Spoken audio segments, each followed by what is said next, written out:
In the grand and ever-shifting narratives of Dungeons and Dragons, a fundamental question often arises, especially for those of us who've journeyed through countless campaigns. What becomes of the characters, the concepts we hold dear, when they seem to fade from the official landscape, only to reappear later, perhaps wearing a different guise, bearing a new name? It's almost this philosophical puzzle woven into the game itself. That really resonates, yeah. As players, and as dungeon masters too, we invest so much into these worlds, these ideas. When something familiar resurfaces, but in an unexpected way, it definitely prompts you to think about the game's evolution and, well, our own relationship with its enduring elements. It's funny you say that. Just the other night, actually, during our group's game, we were exploring this long-lost temple. We found these really intricate carvings. The depictions were clearly of some kind of celestial being, its whole story etched right there into the stone. What really struck me, though, was how closely this figure mirrored a deity from a campaign I played years back, a figure with a very distinct mythology, specific powers. Yet here it was, presented within a totally different pantheon. New name, subtle shifts in the lore. It sparked this fascinating sense of recognition, like meeting an old friend in a completely new context. It really got me thinking about how D&D iterates, but sometimes reinvents the familiar in these surprising ways. That experience, it perfectly illustrates the kind of transformation we seem to be seeing with the upcoming release of Eberron, Forge of the Artificer. It really touches upon how Wizards of the Coast is revisiting established D&D elements, not discarding them, but reframing them through the lens of specific settings and, well, evolving design philosophies. Which brings us squarely to our focus for today. We're going to dive deep into the reappearance of a people once widely known as Half-Elves. In this new Eberron Sourcebook, they're stepping back into the spotlight, but as the Khoravar. Yeah, and it's really more than just a simple rebranding exercise. Our goal here is to unpack the reasons behind this shift. We want to explore the, frankly, already rich lore surrounding the Khoravar, specifically within the Eberron setting, and ultimately give you a clearer picture of what this actually means for your own adventures in that unique world. And to help us navigate this evolution, we'll be drawing quite a bit from Ken Chan's insightful article over on LitRPG Reads. It's titled, Half-Elves Return to D&D in 2025 as Khoravar, LitRPG Reads. It's a really solid piece, well-researched, and gives a great foundation for understanding these changes. So let's start by looking at why the traditional half-elves seem to, well, disappear in the first place. Right. As Ken Chan's article points out, the 2024 Player's Handbook, it didn't include the half-elf as a distinct player race, not in the way previous editions had presented it. And this wasn't just, an oversight. It was a conscious decision from Wizards of the Coast. It was part of a broader initiative to reconsider species whose identities were primarily defined by being half of something else. And there was a specific reason given for this, wasn't there? A rationale from the designers themselves. Indeed. Back in 2023, Jeremy Crawford, who's the lead rules designer for D&D, he publicly discussed the, let's say, potentially problematic origins of the half concept within fantasy literature. He noted the uncomfortable societal implications that can sometimes arise from those kinds of classifications, suggesting this sense of being perpetually in between or maybe somehow less than whole. This discussion definitely raised legitimate concerns echoed by players who were advocating for more inclusive, more nuanced portrayals of ancestry and identity in the game. These concerns really resonated with the desire to move away from a potentially essentializing or limiting definitions based solely on lineage. Okay, that definitely provides important context for understanding why this change happened. Yeah. Now let's pivot to the Khoravar themselves. For listeners maybe newer to D&D or perhaps less familiar with the Eberron campaign setting specifically, who exactly are the Khoravar in this world? So, the Khoravar are the people within Eberron understood to be the descendants of unions between humans and elves. But, and this is absolutely crucial to grasp, Eberron's lore has always treated them as a distinct and vibrant people. They have their own unique cultural heritage, their own history, their own societal roles. They aren't just seen as some simple blend of human and elven traits. They're really presented as a fully formed culture with its own path, its own identity. That feels like a really critical distinction to make. It's not just swapping labels. It speaks to a fundamental difference in how this lineage is perceived and integrated into the world itself. Precisely. The article really underscores this. The Khoravar aren't just a mechanical reinsertion of the old half-elf. They're presented as a fully realized species. Yes, with their own biological characteristics, but more importantly, with this deeply ingrained cultural identity that's woven into the very fabric of Eberron. The lore has consistently recognized their unique traditions, their distinct paths through history, and their, frankly, significant ambitions within the setting's complex political landscape. So, by focusing on them as the Khoravar, it seems like a way to both acknowledge and respect that established Eberron lore, which already treated them as their own distinct people, while also, addressing those broader inclusivity considerations that prompted moving away from the half-elf term in the core rules. Exactly. It feels like a way to honor the player base's fondness for characters embodying that blend of human and elven heritage, but doing it within a more inclusive framework where species are defined by their own inherent identities and cultural richness, rather than just by their mixed ancestry. Okay, let's delve a bit deeper then. Who are the Khoravar, specifically within Eberron? Can you elaborate on their origins, how they're generally perceived by others in that world? Well, their origins, like we said, do trace back to those historical unions of humans and elves. But, as Ken Chan's article points out really well, centuries of independent development have shaped them, their own unique customs, even the emergence of distinct magic tied to the Dragonmarks. All of this has forged them into a people with an identity entirely their own. Socially, their position in Eberron is quite interesting. They often find themselves not, let's say, fully accepted by either the more insular elven societies or the predominantly human nations, at least in certain respects. That sounds like it could create some really fascinating societal dynamics and, great hooks for individual characters. It absolutely does. And this sort of liminal status has in many ways become a source of their remarkable adaptability and their significant influence within Eberron. A prime example of this is their prominent leadership within the Dragonmark houses. Ah, yes, the Dragonmark houses. They're so central to Eberron's whole unique flavor. You elaborate on the Khoravar's connection there. Certainly. Two of the most powerful, most influential Dragonmarked houses are actually led by Khoravar. There's House Lorander, they're the masters of the skies, controlling airships, dealing with elemental binding. And then there's House Madani, renowned for their skills in investigation, detection, basically ensuring safety and uncovering secrets. These Dragonmarks, which are these hereditary magical sigils unique to Eberron, they're deeply, deeply intertwined with Khoravar society. They grant these houses immense wealth, considerable social standing, and this strong sense of destiny within Eberron's really intricate political landscape. Well, these Dragonmarks, they aren't just random magical tattoos or something. They're intrinsically linked to Khoravar identity and their significant place within the power structures of Eberron. Precisely. And this bicultural heritage, it extends beyond just their origins and societal roles. You see it reflected in their language. Many Khoravar are fluent in both Common and Elvish, which obviously helps in trade and diplomacy. But it's also in their unique idioms, their distinct artistic expressions that often blend human practicality with elven artistry, and in their own evolving traditions that are neither purely human nor purely elven. While, individuals outside Khoravar society might still sometimes call them half-elves, the Khoravar themselves cultivate this strong, independent sense of identity. It's rooted in their shared history and the power of their Dragonmarks. It really paints a picture of a people who, despite having mixed ancestry, have truly forged their own distinct cultural identity within Eberron. It sounds like being Khoravar in this setting is much more about belonging to a unique and influential group, rather than just existing as some midpoint between two other cultures. Exactly. And the game mechanics within Eberron, they've always reflected this. The Khoravar were treated as a people with their own specific racial traits and abilities. They weren't just created by averaging out human and elf stats. They emerge as a fully realized option with their own inherent strengths and a vital role in Eberron's rich tapestry. Ken Chan's article gives a really helpful rundown of some key cultural and mechanical traits as they exist in Eberron lore. Could we maybe touch on some of the highlights from that? Absolutely. So first, they're born into and recognized as a distinct lineage with a shared history, a cultural identity.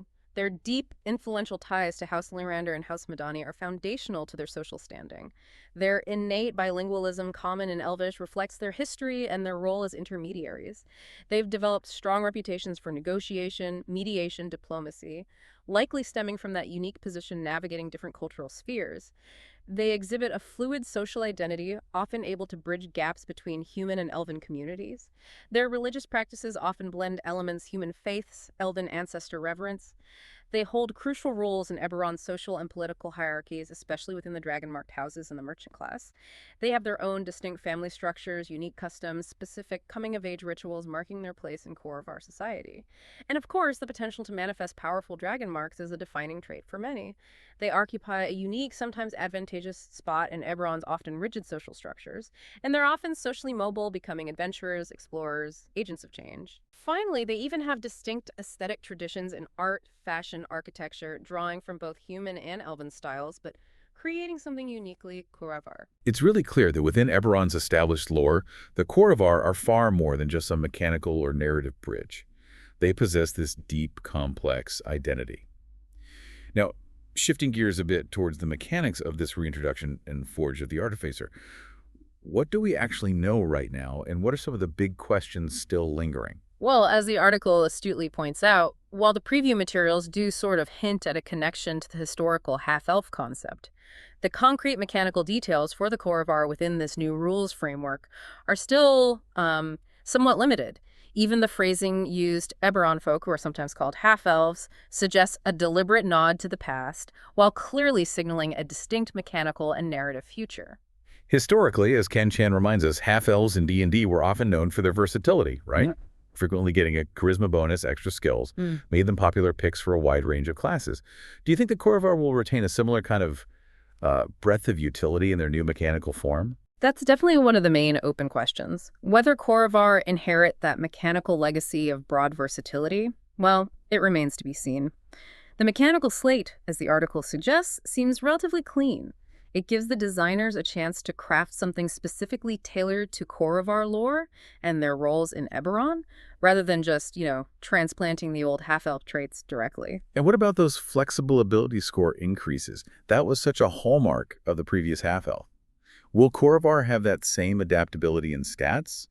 Or might their bonuses be more focused, maybe reflecting their established strengths in Eberron society, like diplomacy or leadership? That's another key area still shrouded in a bit of mystery. Given Eberron's strong emphasis on intrigue, diplomacy, the powerful Dragonmarked houses, it's certainly plausible their mechanical design might lean towards attributes reflecting those cultural strengths, maybe charisma, maybe intelligence, rather than the broader flexibility we saw before. The article also dives into the big role of Dragonmarks, which were so tied to the Khoravar and certain other bloodlines in Eberron. How does this announced shift, making Dragonmarks feats, not species-locked things, potentially affect the Khoravar and their unique connection to these sigils? Right, this is a particularly significant change, a really big deal for Eberron. In previous versions, access to specific Dragonmarks was strictly tied to certain bloodlines within particular species, Khoravar included. So, for example, only a Khoravar from the right bloodline in Heisli-Rander could manifest the Mark of Storm. Mechanically, this meant certain powerful abilities were just inaccessible if your character didn't have the correct ancestry. But this new approach, the one outlined for Forge of the Artificer, it dismantles that exclusivity. Precisely. Dragonmarks are being reimagined as feats. This fundamental shift makes them more modular, entirely optional for builds, and potentially accessible to characters of any species, assuming they can justify it narratively and get the DM's okay. Furthermore, the spellcasting abilities from Dragonmarks aren't limited to that restrictive once-per-rest usage anymore. Players will now have the flexibility to fuel these spells using any available spell slot, or even cast them as rituals. That significantly enhances their versatility and how they integrate into different character builds. Wow, that's a pretty profound shift in how Dragonmarks function and how characters can access these really iconic abilities in Eberron. So what are some of the key implications of this more open, feat-based access, especially thinking about the Khoravar? Well, the implications are quite far-reaching. Firstly, it opens up the possibility for a much wider range of characters, regardless of species, to gain access to magic traditionally locked within specific houses. This could lead to a significant increase in the diversity of character concepts and abilities we see in Eberron campaigns. It also greatly enhances potential for narrative flexibility. You could have, say, a character from a traditionally non-Dragonmarked race who mysteriously develops one. It's a great story hook, right? Leads to interesting social dynamics. This newfound flexibility also allows for more diverse, maybe unexpected character builds. Combining a Dragonmark's power with any class, think a Warforged Artificer with the Mark of Making, or a Gnome Rogue with the Mark of Shadow. Now, this increased accessibility also presents potential challenges for DMs. They'll need to consider the narrative implications, maybe potential for overpowered combos if players sack multiple Dragonmark feats. On the flip side, it could foster exciting new synergies with classes like the Artificer or Warlock, whose abilities might complement certain Dragonmarks thematically or mechanically. Socially, it could get interesting. Characters from non-traditional backgrounds manifesting marks might face scrutiny, suspicion, maybe even awe from the established houses. There's also potential for new subclasses, homebrew content inspired by this more fluid framework. Ultimately, it creates fertile ground for more creative backgrounds, compelling campaign hooks centered around unexpected Dragonmarks appearing or being used in non-traditional ways. It really empowers players to craft even more imaginative, personalized characters within Eberron. It really sounds like this change puts player agency and narrative possibility first, over strictly sticking to bloodline rules for these iconic magical abilities that are so Eberron. Precisely. By decoupling Dragonmarks from species and making them feats, Wizards seems to be doubling down on the current edition's philosophy. Letting lore inform mechanics, sure, but ultimately empowering players to mix and match elements to fit their character vision without being overly constrained by ancestry. And for Eberron, a setting already packed with intrigue and diverse characters, this shift could unlock even more exciting storytelling potential. Now, Forge of the Artificer isn't just about species updates and Dragonmarks, is it? Ken Chan's article also mentions quite a bit of other content players and DMs can look forward to. That's absolutely right. It's shaping up to be a very comprehensive resource for Eberron. The book's set to include 17 brand new backgrounds to help flesh out character histories and motivations, a pretty substantial collection of 28 new feats for further customization, a thoroughly revised and updated version of the Artificer class itself, a selection of new spells designed to fit Eberron's unique magical flavor, rules for establishing and managing bastions, those downtime strongholds for player characters, and even a bestiary with 20 new thematic monsters to challenge adventurers in the setting. And it sounds like the book is also giving some structured guidance for DMs wanting to run Eberron campaigns focused on specific genres or narrative styles. Yes, that's one of the really intriguing aspects, the inclusion of 3 distinct genre-based campaign templates. First is fantasy noir, perfect for campaigns centered on mystery, investigation, moral ambiguity, especially in, say, the shadowy metropolis of Sharn. Second is political thriller, designed for games focused on intrigue, espionage, shifting alliances among the houses and other powerful factions. And third is pulp adventure, which promises high-octane action, daring explorations of ancient ruins, and a focus on larger-than-life heroes facing overwhelming odds. Ken Chan's article even gives some concise examples of the kinds of narrative themes, ideal character builds, potential story hooks that fit each of those templates. Exactly. For fantasy noir, you're thinking themes of corruption, hidden secrets, characters like rogues, bards, maybe inquisitive clerics uncovering dark conspiracies in Sharn's lower wards. For political thriller, consider espionage, shifting loyalties.